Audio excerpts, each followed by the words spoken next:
안녕하세요. 조이브클럽의 조입니다. 오늘 제가 소개해드릴 책은 이디스 워튼의 이선 프롬입니다. 네, 이선 되어 있으니까 왠지 한국 사람 같지 않나요?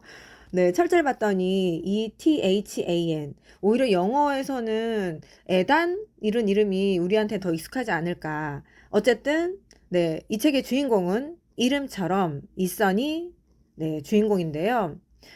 이선은 대학교를 다니다가 아빠가 몸이 안 좋아서 그때 사고로 죽은 거였나? 이거 며칠 전에 읽었더니 가물가물한데 죄송합니다. 어쨌든 아빠가 죽어요. 그리고 어머니도 네 골골대시다가 결국 세상을 떠나시게 됩니다. 네, 그런 상황에서 이 이선이 거주하고 있는 곳이 굉장히 눈이 많이 오는 곳이었는데 이 환경이 어느 정도 사람을 좌우하는 건 있잖아요. 네, 날씨가 흐리면 괜히 기분도 처지는 것 같고, 어쨌든 그렇게 부모님이 떠나신 상황에서 어려울 때 도움을 줬던 사람이 진아입니다. 그래서 이서는 진아가 자기를 떠나지 않았으면 좋겠다. 그래서 이 책에서도 그렇게 나와요. 그때가 계절이 겨울만 아니었어도 내가 그렇게 얘기하진 않았을 텐데. 네, 그래서 진아와 결국은 결혼을 하고 오래오래 행복하게 살았답니다가 된다면 이런 책이 안 나왔겠죠. 네. 모든 게 그렇지만 굉장히 기쁨은 짧고 고통은 좀 오래가는 경향이 있어요. 네, 그래서 진아가 결혼하고 나서 굉장히 불평이 많아지고 알고 보니 그 엄마한테 병수발을 잘했던 것이 본인 스스로가 굉장히 히스테리한 성향, 성격으로 인해서 우울증과 두통, 통증, 그것으로 인해서 신체에 마비가 오는, 증세가 있었던 거죠. 그래서, 생각을 해보세요. 계속 와이프는 여기가 아프고 저기가 아프다, 불평불만이 많고, 또 있어는 내가 나름 대학을 다니다가 뭔가 될 것처럼 했었는데, 아무것도 안 되는 이 시골에서 가난한 농부로 살아간다라는 게 본인의 성실함은 있지만 그에 못지않은 상실감이 또 있는 상황이잖아요. 거기다가 처음에는 진아가 뭐 이런 얘기 저런 얘기 했을 때 뭔가 들어주는 것 같기도 했다가 들어주는 척이라도 했는데 이 남자들의 심리가 여기도 굉장히 잘 묘사가 되어 있어요. 그래서 해결이 안 되는 거에 대해서는 굉장히 고통스러워하잖아요. 그래서 나중에는 듣고 그냥 흘러버립니다. 그러면 여자 입장에서는 내가 존중받지 못한다고 생각하니 이 불평, 불만이 더 쌓여가는 거죠. 근데 이렇게 된다면, 좀 건강한 부부라면 언성을 높여서라도 이거는 싫고 이거는 좋고 할 만도 한데, 103페이지에 보시면 그 커플이 싸우긴 싸워요. 네. 언제 싸웠냐면은 불행한 7년을 함께 지내오던 네. 그 7년이 지난 그 즈음에 처음으로 드러내놓고 이제 메티라는 네, 또 다른 조연으로 인해서 싸움을 하게 되는 거죠. 그래서 좀 안타깝기도 하더라고요. 더 안타까웠던 것은 이디스 워튼의 이 작가의 삶 자체가 굉장히 많이 녹여 들어간 자전적인 작품. 결국 여성 작가도 삶이 그렇게 네, 결혼 생활이 행복하지 않았다는 거죠. 책을 읽고 나서 한동안 이성과 그리고 진아의 삶, 메티에 대해서 계속 생각을 하게 되더라고요. 근데 우리 인간이 그렇지만 어느 누구 하나 완벽한 인간은 없잖아요.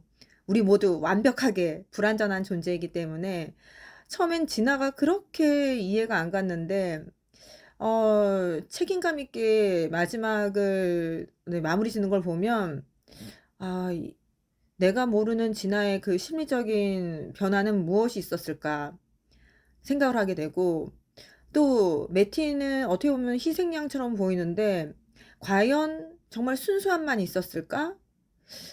이썸만 사랑했을까? 그건 좀 아니라는 걸 중간중간에 보여줘요. 그 다른 남자가 작업 들어올 때 그래서 거기다가 우리 여성들은 좀 더 그 심리에 민감한 게 있잖아요.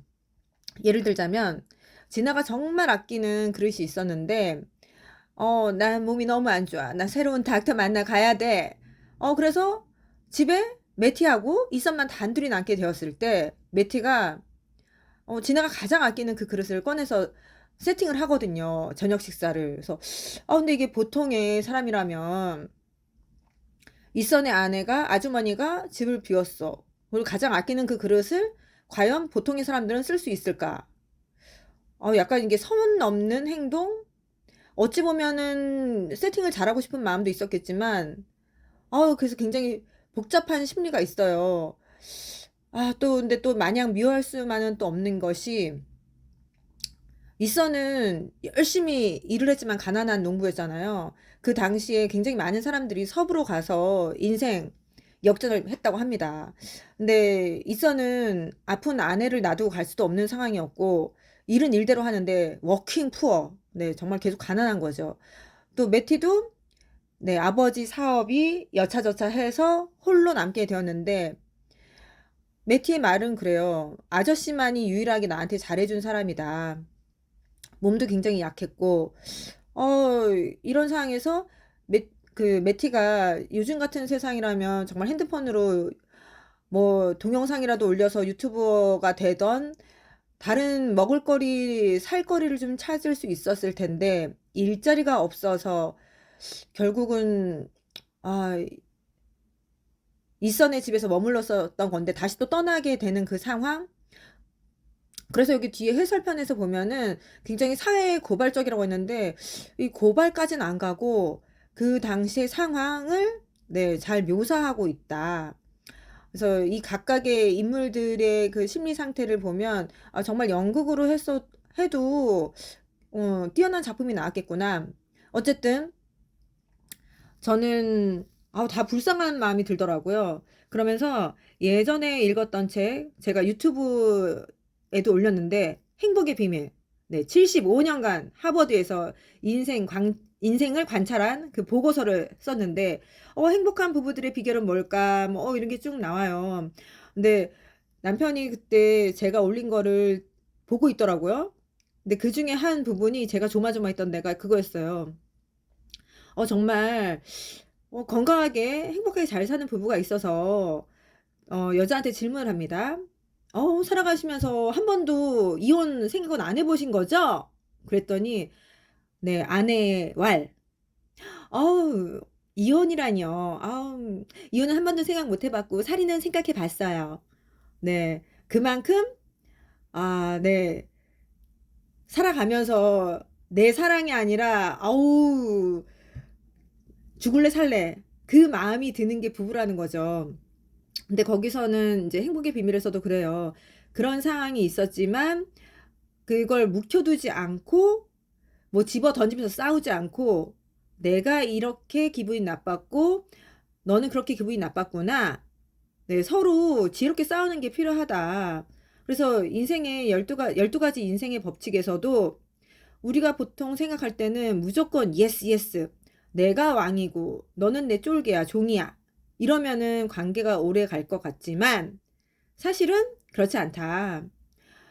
이건 아니잖아 얘기하고 이건 좋아 서로 어느 정도 대등하게 밀당하는 관계가 돼야지 그게 오래 간다는 거죠. 그래서 저는 이제 교회에서 소모임으로 저희는 목장이라는 걸 하고 있는데 목장에서도 서로 기도 제목 나누면서 그런 얘기를 해요.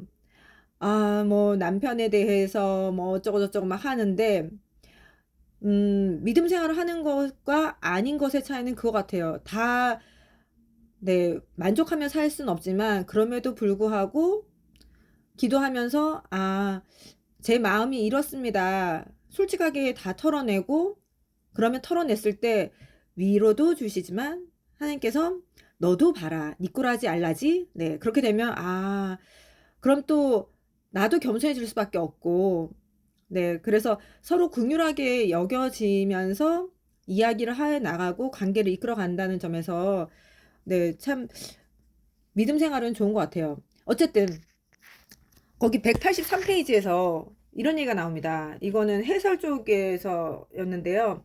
이디스 워튼이 그런 얘기를 했습니다. 삶이란 죽음 다음으로 가장 슬픈 것이다.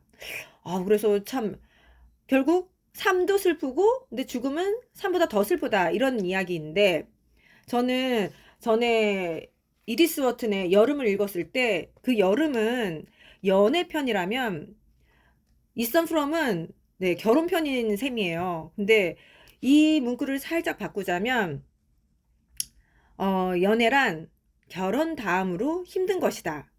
가 이 두 책에 대한 평이 아닐까. 네, 왜냐면 여름에서 체리티는 본인이 좋아했던 헌이라는 남자, 그 사기꾼, 그걸로 인해서 어떻게 매듭이 지어지는가가 주요 사건과 줄거리인 반면에 이선 프롬은 네, 연애는 짧고 결혼은 길고 생활은 더 길고 네, 그래서 이 힘든 것을 어떻게 잘 이겨나가야 되는 것인가 한 번 더 생각을 하게 되더라고요. 그리고 참 똑같은 책인데도 이 책이 나왔을 때 두 가지 의견이 있었다고 합니다. 170페이지에 보시면 비평가 가운데서는 이선 프롬 이 소설을 두고 비도덕적으로 급진주의적인 작품, 그러니까 비도덕적이라는 거죠. 굉장히 급진적이다. 그런가 하면은 오히려 아니야. 도덕적으로 보수주의적인 성향을 드러내고 있잖아. 와, 똑같은 책인데 여긴 비도덕적이야. 아니 여긴 도덕적이야. 너무 보수적이야. 네, 근데 저는 사실은 이 책이 오히려 도덕적으로 보수적인 성향이 강하다. 결말을 보시면 알 것 같아요. 저는 결말이 충격적이어서 이 책이 이렇게 되는 거 아니야 했었는데 그게 아니어서 책은 도끼다. 띵 뭔가 맞는 느낌이 있었고요. 그런 차원에서 오히려 더 도덕적으로 만들어주지 않았나? 예전에 그 고등학교 때 선생님이 그런 얘기를 하셨어요. 국어 시간에 제가 맨 앞이었는데 책을 도대체 왜 읽는 거야? 책을 왜 읽어야 된다고 생각해? 왜 읽어? 근데 갑자기 왜 앞에 있는 이유 하나만으로 질문을 하니까, 뭐 말이 안 나오는 거예요. 그래서 그냥 주워 들은 거, 수업 시간에 들은 거, 간접 경험. 그랬죠. 근데 정말 소설은 간접 경험을 통해서 예방주사가 되는 효과가 엄청 큽니다. 그래서 이 이선 프롬은 남자의 심리도 굉장히 잘 묘사가 되었고 그래서 저는 굉장히 인상적이었고요. 한편으로는 이디스 워튼이 이렇게 남자의 심리를 잘 알고 있는데 예를 들면 이선이 뭔가 아주 작은 걸 해줬을 때 매티가 어머 그 반응하는데 아유, 보면 별거 아니죠. 근데 그 반응에 이선이 남자다워지고 자기가 스스로 뿌듯해하는 그게 있어요. 그걸 보면은 이디스 워튼도 그걸 알고 남편한테 적용할 수도 있었을 텐데 뭐 책에서는 그 워튼과 남편의 공통점은 강아지를 좋아한다라는 것, 여행을 좋아한다는 것, 이 두 가지 빼고는 공통점이 없었다 하는데 뭐 남편분이 뭐 신경쇠약 뭐 이런 것도 있었지만 네, 참 아는 것과 쓰는 것과는 다르고 아는 것과 실행하는 것은 더더욱 다르구나. 네, 안타까우면서도 이 본인의 어려웠던 결혼 생활을 이렇게 또 작품으로 이끌어냈다라는 것은 참 대단하고 또 여류 작가라고 많이 표현을 하잖아요. 여성 작가들 중에 작가면 작가지 앞에도 해설편에서 그런 이야기가 좀 나오지만 어쨌든 다작을 했기 때문에 이 능력 또한 뛰어나다라는 생각을 하게 되었습니다. 네, 지금까지 이디스 워튼의 이선 프롬을 살펴보았는데요. 책이 궁금할 땐 클럽으로 오세요. 조이북 클럽.